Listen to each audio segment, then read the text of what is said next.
Welcome to the Drum Shuffle, a podcast offering insights, perspectives, and conversations for drummers.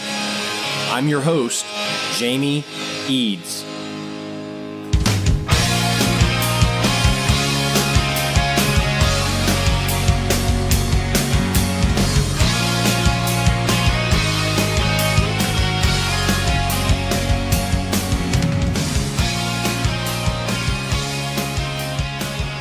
Hey, how's it going out there, everybody? Happy New Year. Welcome to the Drum Shuffle. Jamie Eads joining you as always. This is episode 49.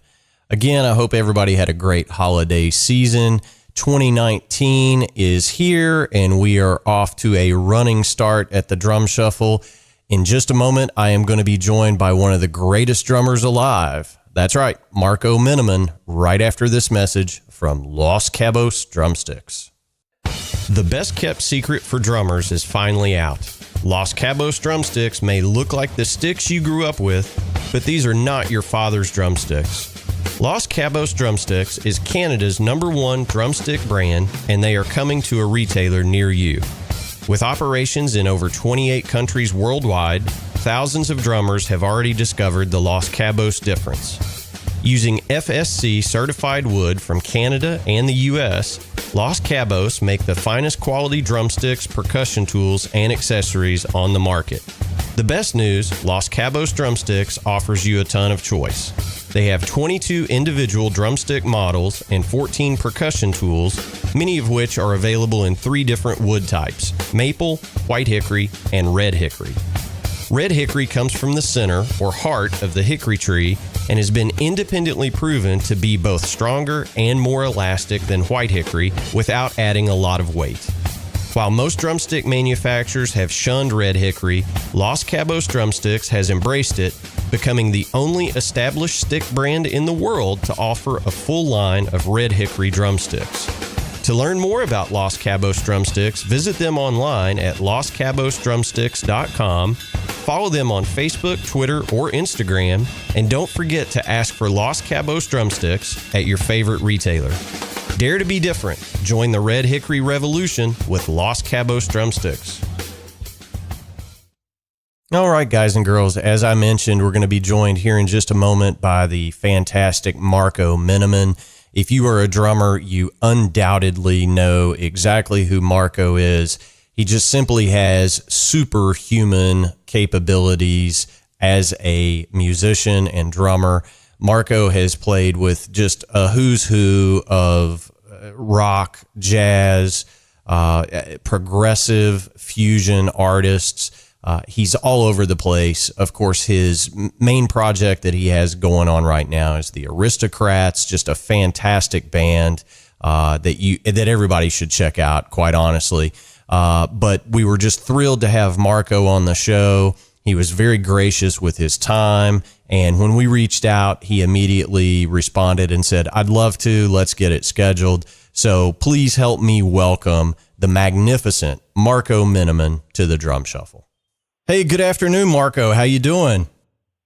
I am very well, and how are you? I'm doing great. Hey, thanks so much for taking time to come on the Drum Shuffle. We appreciate it. Oh, thank you for having me. Actually, it's a pleasure. Absolutely. Well, Marco, typically what we do on the show is we kind of go through our guests' life, you know, how you became a drummer, all that stuff. All of that information is really, I think, has been covered with you. So instead of, you know, wasting time hearing what our listeners can go find on their own, I think we'll just kind of dive right in if you're okay with that. Fully. Okay, awesome. So the number one question that I think everybody wants to talk about right now is what you're up to these days. Now, I saw on social media this week that the Aristocrats are going into the studio right after the first of the year to record a new record, which I think is awesome. But it's also, yeah, for sure. I mean, what a fantastic band. But I think the question on everybody's mind right now is you working with Alex Lifeson. Yes. Tell us everything you can about that, because I get asked about it every day. Yeah, which is actually kind of funny because I worked with Alex Lifeson already last year, and he's actually on my album Borrego, and so is Joe Satriani, and which is kind of funny. Let me stretch out there a little bit because, Alex and I went back, for almost like 10 years when I was actually playing in the band UK with Eddie Jobson, and we did this thing called UKZ.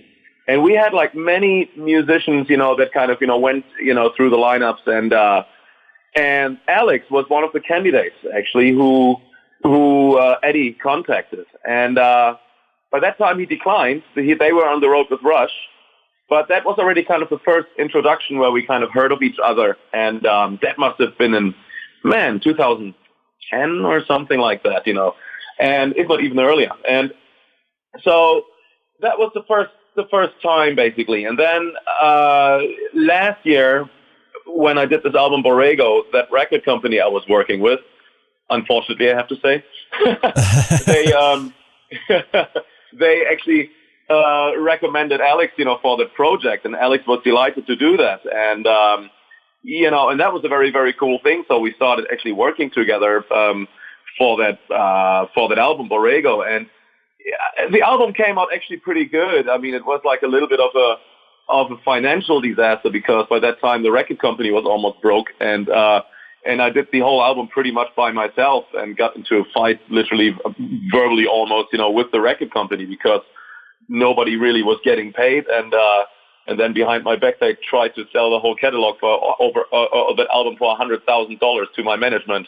So I was like, wow, guys, and so the album didn't have really any promotion, and I was kind of the one putting it out there. And some people heard about it, but I think, that album could have done better, so it's kind of, I guess, cool that, this thing is kind of, getting maybe some push. So that was the first time I started working with Alex already. And so the funny thing now is, because after we wrapped up that production, we started communicating again, and I sent like a song over that I wrote, and Alex loved it, and he started kind of, doing a guitar arrangement to it, and then all of a sudden we started arranging the song together, and he brought in a vocalist, I brought in actually a bass player like Mohini Day, she's fantastic, and Alex brought in Mahaya Win, which is, she's a fantastic singer, and all of a sudden that thing became sort of alive, and we started working, just in a non-pressure environment, just like having fun creating music together. And we did this on a few occasions. Then all of a sudden Nick Bex came into the picture. So Alex actually lent guitars on one of the new songs of the Mute Gods album, which is called One Day. The song is called One Day. And that was actually with myself playing drums and a bit of guitar, and Alex playing guitar, and then Nick Bex obviously being part of it, and Roger King. So we had like all of a sudden this circle, of musicians writing together. And Alex started to have so much fun with it, and we started, writing more ideas. And next thing you know, it's like, he brought in the riff, and we started working on that one. And it's an ongoing procedure. So I have to say, I was like a little bit almost intimidated when I made like a little post about it, because artist friend of mine, Tom Colby, did like a little artwork where he put like, the both of us together and edited that picture a little bit, and I just did like a little post because Alex and I were talking about releasing like a picture disc vinyl, advanced LP or EP with like that one song that we did and maybe another song on the B side. It's a fairly lengthy song, so it's like, around like 10 minutes. And it came up very nice, and I thought like, hey, let's maybe do this together. And how shall we do this? Is it like a Marco Minnemann thing plus you, or shall we actually do this whole thing together? And Alex suggested, let's put both of our names on it and whatever in the cover. Let's do it like, a Marco and Alex thing, or Alex and Marco, because we started literally all of a sudden writing songs together. It was not all of a sudden a project, that I just kind of did on my own. And so I was like very delighted about it, and we all were. And I made like just a little post with that picture saying, that we, started collaborating. Right. And it broke the internet, right? Yeah. And I remember Richard Zicky, the co-producer and also engineer for Rush, who also engineered our song and probably more from the album as well. He kind of, wrote me, he goes like, man, congratulations, it's great that you broke the internet. It's so cool that you got Alex, Alex, he seems enthused and he's great, and I was like, and I wrote him back, I said like, oh my God, I just wrote like one little sentence and the world went crazy. I was like almost kind of getting shy a little bit there. I was like, hang on, wait a minute, but I'm actually kind of, really happy that it's like, there's like so much enthusiasm about it, so this is what we're doing right now. So, yes, Alex and I are working together and, let's put it that way. It's like, just like a really wonderful musical environment. There's no pressure, like we just kind of, get material together. Alex is having fun. I'm having fun. We have some wonderful guests. So that's really, well, if you want the big news, but, be patient. Material will be developing, but yeah, that's pretty much, all I have to say, that's what it is. For sure. Well, I mean, I think there are few bands in the world that have quite as rabid a fan base as Rush. And of course, anytime the fans of that band hear either Geddy or Alex, any of those three guys are doing something, they automatically, and let's face it, Marco, if anybody could step into that band, you would be one of the very few drummers alive that, I mean, you are without a doubt one of the greatest drummers on earth. I mean, well, Thank you for saying that. I'm just trying to have fun with music, that's all. Well, for sure. And, you touched on something else there in your answer that I think is just, I think it's absolutely criminal that Borrego did not do better than it did and did not get more attention than it did, because it's a phenomenal record. I mean, it's great. Thank you so much. Oh, you're welcome. Thank you so much. I mean, it's just, you pointed out, and we talk about this a lot on this show, the record business, the recording business is not for the faint of heart, even for guys like Marco Minnemann, right? Well, I tell you what, the thing is like, and it is a bit unfortunate. I mean, usually I do the solo records all by myself, and but three of them I signed actually with this one label. And look, I don't want to kind of, spread negativity. Everybody was struggling, I guess, and this is why there was like a little bit of fallout, from especially that album, because, the record industry is suffering and finding out that nobody really gives a damn anymore. But on the other hand, everybody gives a damn because everybody heard about it, everybody knows it, and then you hardly sell anything. And Alex is surprised by that as well. We had like literally, when we kind of started working on songs together now recently, you would be surprised, how little support there would be from the record industry. Meanwhile, it's like, the artists support themselves, by putting out the record and then relying, on their following, and it is interesting. I remember like, the days when in the 90s when I sold with this one band I was joining there, I remember like, we sold 150 or 170,000 copies on one of those albums, and the record company thought it was a flop. Now, if you would sell 170,000 records, man, that is like Metallica, Yeah. I mean, that's so it's funny how that works, And so the Aristocrats, for example, we're doing pretty well, but still, if you check out the numbers or something like that, it's absolutely not what it used to be. So the money that is being made, which is actually a good thing right now, is to detour the record companies and do it on your own. Meanwhile, the music studio is affordable. You can record at home with like fantastic plugins, fantastic equipment. So if you would have paid like for a production, let's say $100,000, like, 20 years ago, you can meanwhile do this at home for free. Yeah. And then you release the album and you keep the publishing, you keep the royalties. and you sell it live. Voila. So if you have something to say and it's worth saying and people kind of follow you, then there you go. I guess, that is the way forward. Yeah. Well, I mean, I say this all the time. The good news is anybody can make a record. The bad news is anybody can make a record. It's everybody has a recording studio in their garage, in their basement, in their bedroom. And sometimes great projects like Borrego get lost in just this massive wave of new music that comes out every week. So you almost have to have a marketing budget or a marketing plan at the very least to get any attention with anything now, because there's just so much that comes out week after week after week. Well, yeah, but I tell you what, it's like a yes and no at the same time from my end to that thing, because look,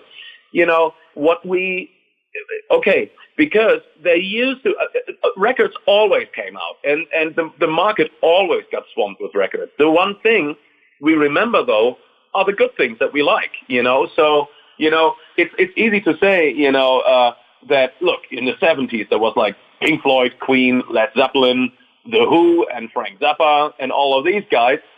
But when you kind of look back at the charts and look back at the releases, there was like a lot of other stuff, that we just forgot because, that's true. That actually happens too. There was like, I remember I was like watching it in Germany, back then I was visiting my parents there, and all of a sudden this old TV show Disco came on, and they had like, and that's when I realized that you kind of looked at the charts and they would present those bands. And then you see like shit, Van Halen, shit, awful stuff, shit, The Knack. Shit, The Police. And so you kind of, focus on Van Halen, The Knack, and The Police, which was good and great stuff, and that survived. And we don't know, that's the good thing, we don't know in about a decade from now who's going to be the survivor. See, like from the 90s, the people who survived were like, Björk, Nine Inch Nails, Radiohead, and that's kind of the beauty of it, that, once you create a following, and if your album is not doing that well, but people remember you always for the quality. I mean, look what happens to Queen right now. Now almost like, how much is it, 30 years almost after Freddie died, passed away. Queen got bigger than ever because the quality is just so amazing, Yeah, well, and I read just last week. Years. Yeah, I read just last week that this is either the third or fourth time that Bohemian Rhapsody is actually on the charts. That is absolutely correct. Unbelievable, right? It is unbelievable. I guess quality will always win, or if you make honest music and you're good and you and your friends like it, then all of a sudden other people will like it too and will call to you. And but again, it is unfortunate, with Borrego, because there was hardly any budget for promo, and I wish it could have kind of, gotten a bit more attention. But hey, we're still talking about it, so that means somebody cares. Well, yeah, I mean, I certainly do. And I'm encouraging all of my listeners, go grab a copy. I mean, it's just a fantastic, you're welcome. It's a fantastic record. It really is. Now, one other thing that I think you probably get asked about this a lot, but I haven't really heard or seen a follow-up on this, but a number of years ago, I think it was 2011 or so, and it's well documented that you auditioned to replace Mike Portnoy in Dream Theater. And people can do a quick YouTube search and see all the videos and everything, but you almost became the next drummer of Dream Theater. But since that time, you did a really cool project with Jordan Rudess from Dream Theater. Yeah. Tell us a little bit about that project, because it was LMR, Levin Minnemann Rudess. Fantastic record. Talk to me a little bit about that project. Thank you. Yeah. Well, Jordan and I, we started working already earlier, before that whole Dream Theater thing happened, which, by the way, that's like the funniest thing ever. I can, like, in interviews or when people ask me about it, almost kind of, set the alarm clock for like, okay, and here comes the Dream Theater question. And the funny thing is, it was almost 10 years ago. And, I talked more about it than the audition was. And the funny thing was, that there was not much to say, but I kind of do want to kind of, make some things clear about that. First of all, I was never planning on doing this whole thing. It was literally because Jordan and I, which we kind of get to in a second now, we already started working on music together. We were friends by then and started collaborating.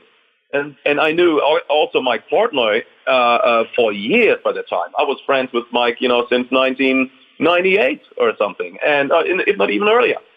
But I was never really, and nobody should get this wrong, please, but I was never really listening so much to the band. So I wasn't so much familiar with their music, but, we always hung at festivals and shows, and we got along great. So when that whole thing happened, Jordan and I had a talk anyways about our new project, which was by that time called the Musical Mind Melt. There was a different thing from LMR that started earlier. But then I kind of, saw the news, and I was, we were just on the side talking about it. I was like, guys, what's happening there? And he goes like, yeah, it's horrible, isn't it? And I was like, yeah, And then we kind of started joking about it, going like, yeah, maybe I should become the drummer. And he goes like, man, actually, do you want to kind of try out? I was like, no, look, I said, that's not my thing or whatnot. Next thing I know is the guitar player reached out to me, and then the manager and stuff. And next thing I knew is like I was on a plane jamming with them, and I was like, oh, you know what? Why not? Let's do it, right? And the funny thing is, it actually worked great.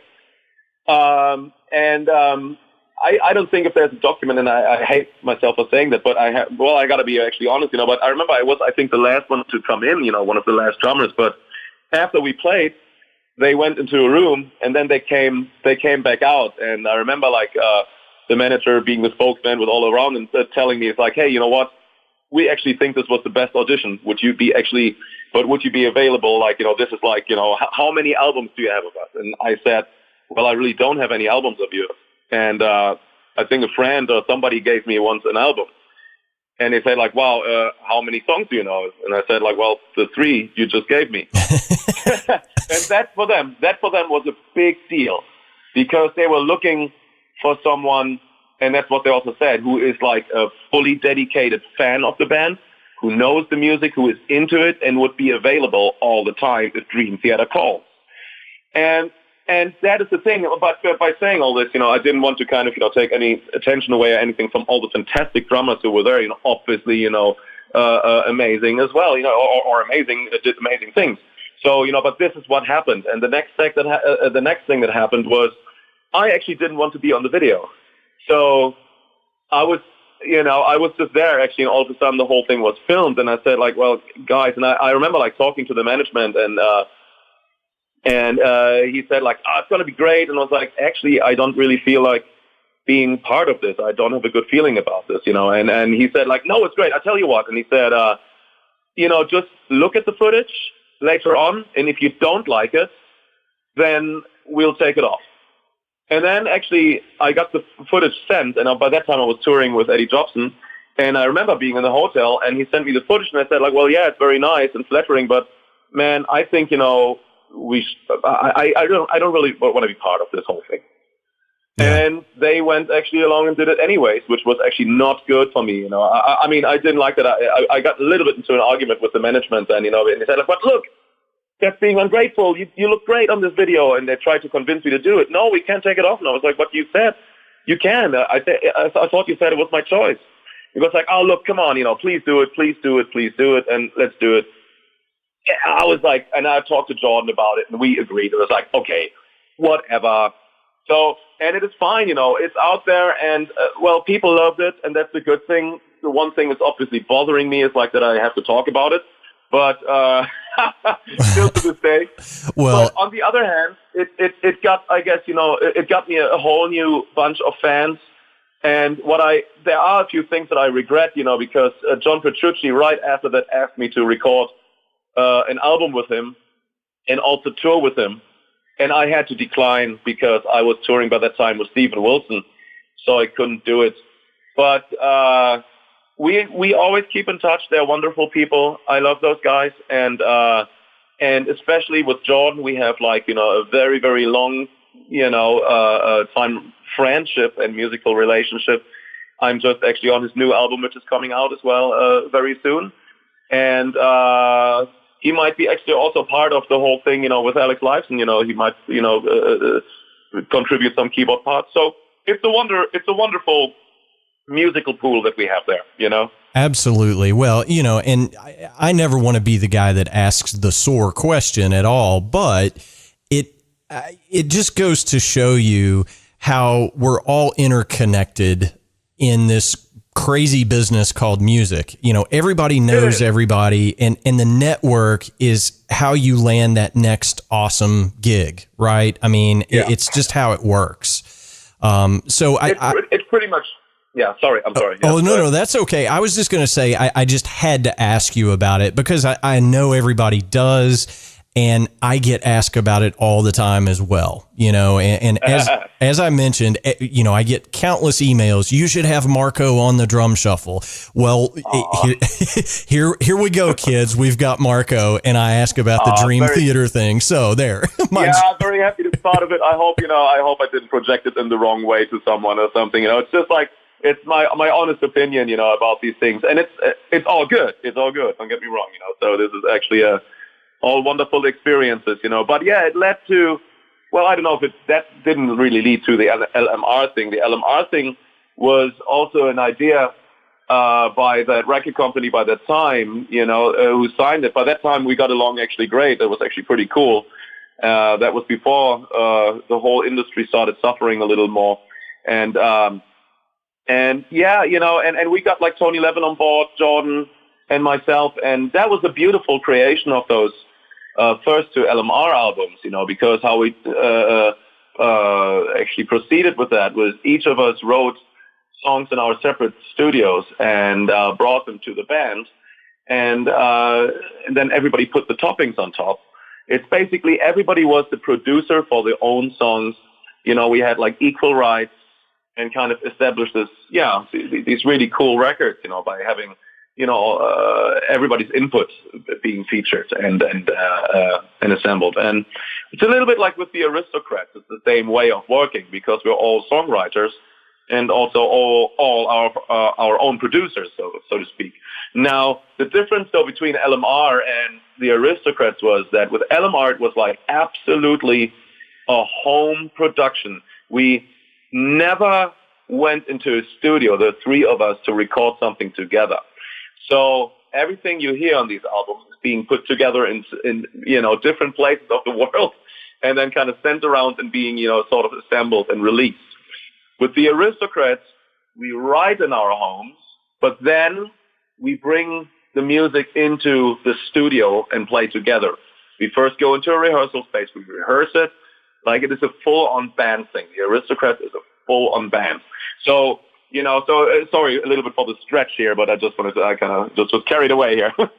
Sorry. No, I mean, it's great information. And, I'm super excited to hear the new Aristocrats record. As I mentioned earlier, you just kind of said, hey, we've just booked the studio for early 2019. We're going to be going in. Is it going to be kind of a continuation of the previous Aristocrats records, or are you guys stretching out a little bit more?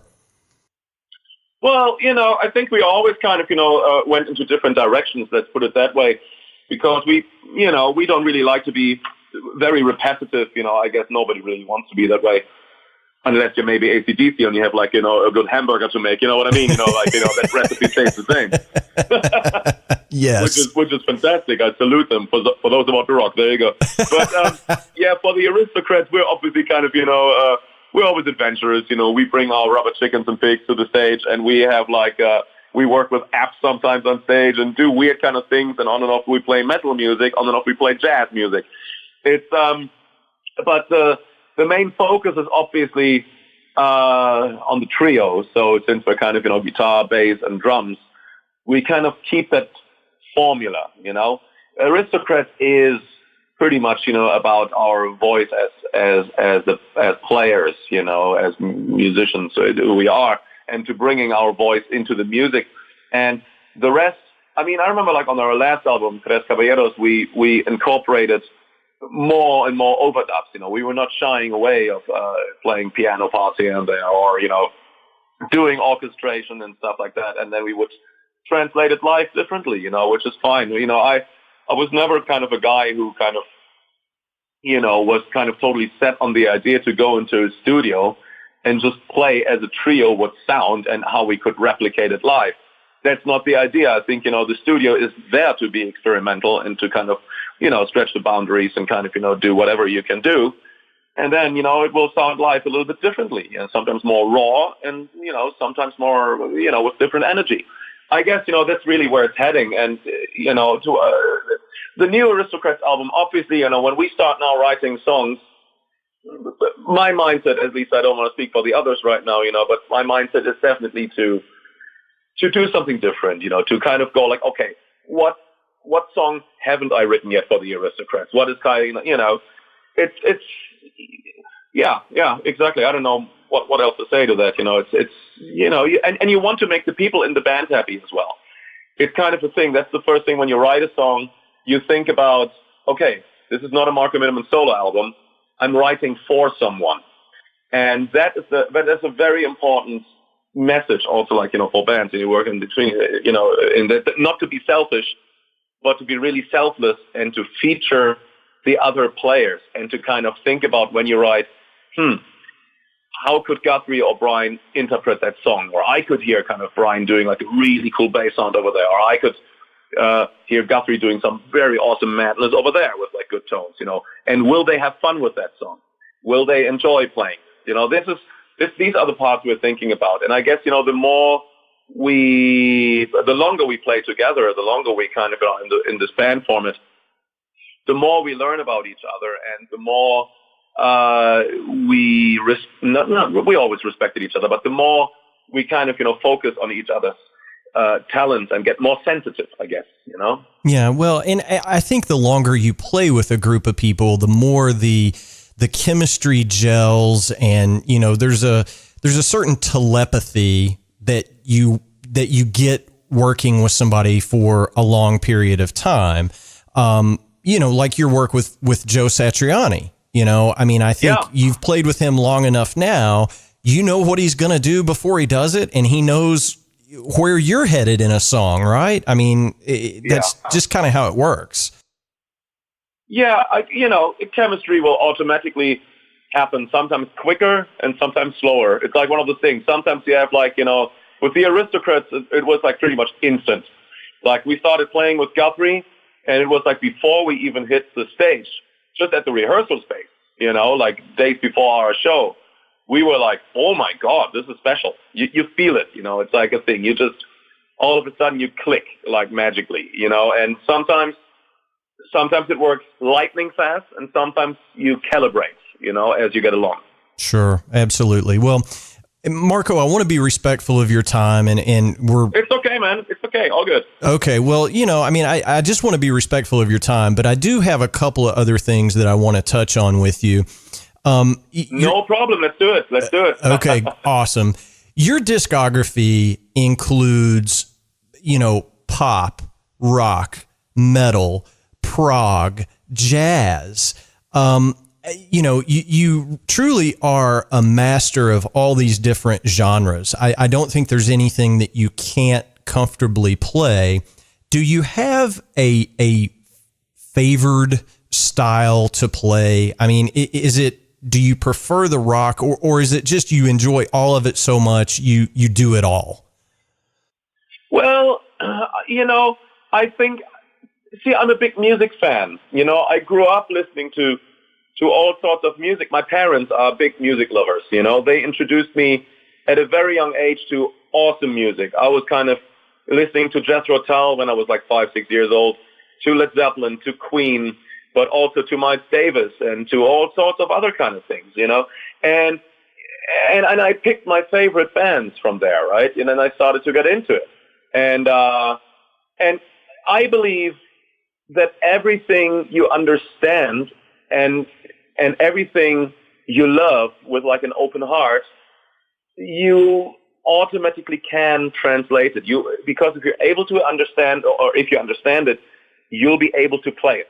If your vocabulary allows you to, obviously, you got to learn an instrument, right? Right. But that's the thing, So I feel as comfortable playing Prince as I would play a Miles Davis tune or a Frank Zappa tune, or like a speed metal tune or rock music, right? But there are definitely,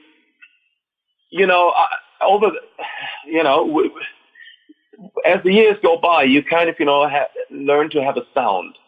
I remember it was a hard time, not a hard time, because it was it just happens naturally, but it was an interesting time combining all sorts of instruments on the drums. I remember when I look back about 15 years ago, 20 years ago, my drum set started getting bigger and bigger, and I had all sorts of percussion thing I would play with my feet, and all sorts of cymbal sizes, and at some point I kind of listened back and I thought man, I always hated that little kind of foot tambourine with on the left side I would play. I was like, why? I don't need that shit. And so I got rid of it. And it's same with certain stacked, China cymbals that sounded way too muffled and way weird and stuff like that. I mean, I loved the sound by the time, but after a while you kind of sort things out a little bit and you go hang on, this kind of hi-hat does not sound the way I kind of want it. Do I really need this? What instruments do I really like? What sizes do I really like? And then all of a sudden, you just focus on your sound that you want to hear. And I think about 10 years ago, actually, yeah, only that much time ago, I kind of found my recipe, basically my standard drum set that pretty much gives me the sound I like and makes me feel comfortable, which has tom sizes from 8, 10, 12, 16 and 18 toms, then a gong drum, which is a 22, then 2 snare drums, both 14, mainly, one is a metal snare, one a wooden snare, and then a bunch of cymbals, actually not that many, let's keep it to 2 or 3 crash cymbals, and I think 3 crash cymbals, sometimes 4, then 2 bells, 2 hi-hats, both 14-inch as well, a 20-inch ride cymbal, and a China crash, maybe 1 splash, a bigger one. So this is my standard drum set, and obviously I can define now,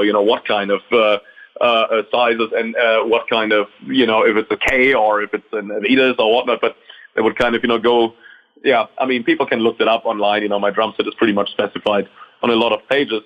But that's the sound I like, and honestly, sound-wise, I'm more of a rocker. I am a rock guy.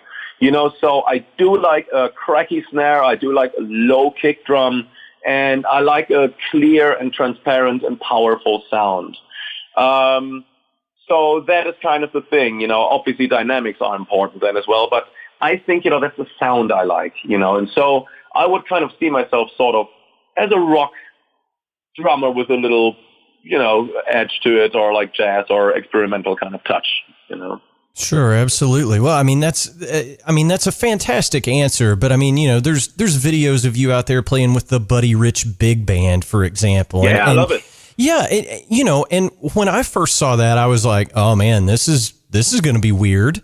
I mean, that was my first reaction, but it was awesome. I mean, you can swing too, and you start thinking, God, is there anything this guy can't do? Oh, thanks so much. But you know what? Stuff like that, especially big band music, is almost a bit like metal. It has a lot of drive. It has a lot of drive, and I love it. It has a lot of power, and so there's energy. I guess that's the right word, and so. Yeah, the ability to swing or something like that. I guess that happens naturally if you like the music and if you kind of dive your head into it and if you kind of learn it, and then it becomes just fun. You just hop on the horse and start riding it. I fucking love it. Absolutely. Well, tell us what your practice routine is like. I mean, I know you stay super busy recording and you've got all these different projects going on all the time. But what is your day-to-day practice routine like? Well, this is actually it's going to be an interesting answer now. It's kind of funny because Guthrie and I, my guitar player Guthrie Gotham, we have pretty much both the same answer always because we don't really practice. Oh, come on, man. Come on. No. I mean, I used to a lot, okay. Yes, in a way, we do practice, of course, because we learn the new songs that we kind of prepare. And if we hear something in our heads, then we want to be able to play it. But I tell you what, my practice schedule was usually I kind of spent a lot of time, first of all, refining the technique, finger control technique, versus like, the wrist technique, then, the feet, then the independence. But it's like learning an alphabet, isn't it? I know many people said that before the same way, I'm sure, but it is. It's like a language. So when I kind of, talk to you, I don't think if there's like one L in the word talk, I just speak to you, right? I just do it. And that's the same with the music. You learn like an alphabet, and then you form your sentences the way you want them to, right? You don't get up in the morning and learn the alphabet again. So I think, that happened pretty much, mainly in my teenage years, where I kind of got completely mad and kind of, practiced sometimes like 6 to 8 hours a day and was just hungry for all sorts of technique, independence, experience, playing with many bands at the same time. But that's actually the word, I guess, in the trigger is like experience. That's the word, because as a teenager, you still learn. You have to learn, you have to kind of, jump sometimes inside the pool and find out if the water is cold or hot, but you just got to do it. And with age and with traveling and playing experience, these things get kind of, it's a little bit like a wine or something, I guess, you get like, the older it gets, sometimes the taste gets better or something. You develop differently. I mean, I wish to think that way. And at some point, I didn't feel guilty not having this practice routine anymore. It got less and less and less and less because the work I was doing and the playing I was doing was getting more and more and more and more. So all of a sudden, the times from, hey, I want to learn and I prepare for something were no more because you were all of a sudden in it. Everything you wanted to kind of do with the practice schedule, you were doing because you were out touring with all the musicians you wanted to play. You were all of a sudden able to translate the alphabet and your language into the music. And that's, a wonderful thing and also like a very peace-giving thing.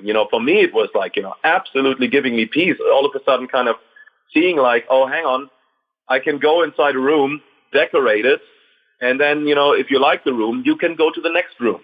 That was like, for me releasing my first solo album, for example, The Green Mind Bomb, when I was kind of letting all this stuff out. It was just like a call for an audience to see like if somebody liked it. And when the call got heard and I got response, that gave me the right to continue and decorate the next room. And all of a sudden you build a house. And but those steps were kind of delicate. You think like, okay, they liked the first album. Let's see. Hopefully, I guess it gives me the right to do the second album. I hope they like the second album. Oh, they do. Oh, that's awesome. And then after the fourth or fifth album, it gives you like this inner peace where you all of a sudden go like, hang on, I must be doing something right. I guess I can just do freely my music and it will get heard and hopefully in a good way. And I guess this is where I'm pretty much at, just to kind of being without any prejudice, without any high expectation, without any sort of, monetary kind of greed or without any sort of, way to please someone, but particularly, I don't have these things. The only thing I have is like, I want to be creative. I would love to be creative because that's how I learn, because every time I kind of work on the new album, I try different recipes. And if I like the music and I'm happy with it, then I'm playing it to the people. And if they like it, then it gives me the right to continue.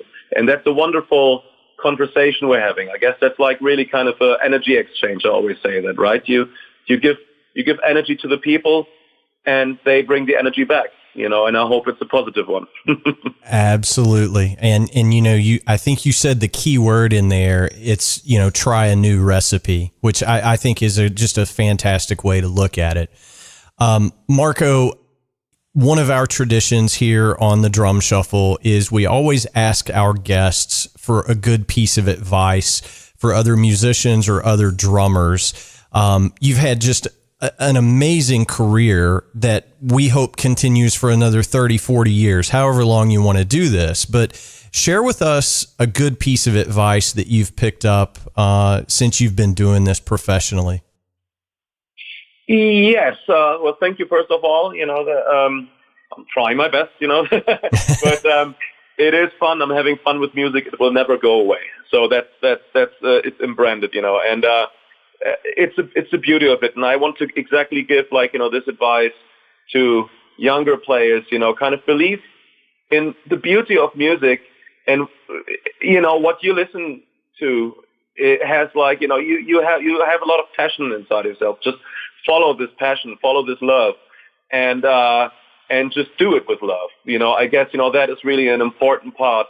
And don't let others hinder you. That is a thing, because a lot of people you meet are envious, or they want a piece of the pie. They want to kind of get in. They want to kind of talk you out of things. They want to correct you. If you have something that you believe in, just follow your path. It's the right way. It's the right way, seriously. Because people like to label, that's like a thing. It's like with all the great bands you hear, they're unique. If you stay unique, that's like a precious thing to have. The biggest compliment that somebody can give you is when they say wow, I've never heard anything like this before. That is something to treasure, and it happens that a lot of, I remember in the 70s and 80s, a lot of critics were criticizing bands like Queen, for example, who always were pushing the boundaries.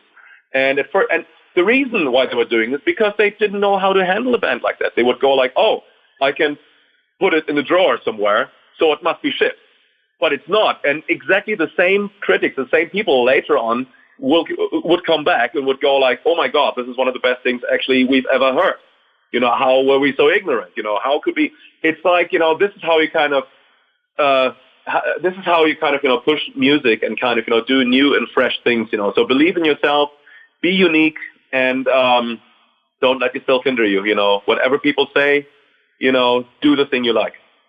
That's great advice, Marco. Hey, man, thank you so much for taking time to come on the show. We really appreciate it. It goes without saying, anytime you have something to say to drummers, you are welcome on this program anytime, Marco. We would love to have you back.